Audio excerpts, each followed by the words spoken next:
বলবে পড়াশোনাটা কর। প্রিয়া বলি শ্বশুরবাড়ি চললো আমাদের, ভাইরা খুব ব্যস্ত দিদিকে শ্বশুরবাড়ি পাঠাতে। হ্যাঁ হ্যাঁ হ্যাঁ হ্যাঁ, ভাইরা খুব ব্যস্ত শ্বশুরবাড়ি দিদিকে পাঠাচ্ছে। Tata tata. তুই যাচ্ছিস? না না, আস্তে শুনতে সব কম পড়বে।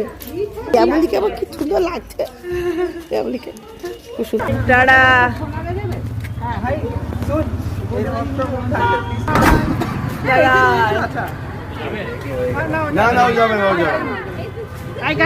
ওকে নিয়ে যাবে না।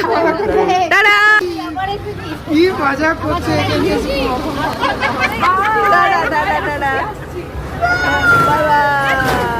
মেয়ে শ্বশুরবাড়ি চলে গেল। চলুন আমি এখানে ভিডিওটা রাখছি, সঙ্গে থাকুন, পাশে থাকুন, অবশ্যই লাইক কমেন্টস করবেন। Bye bye.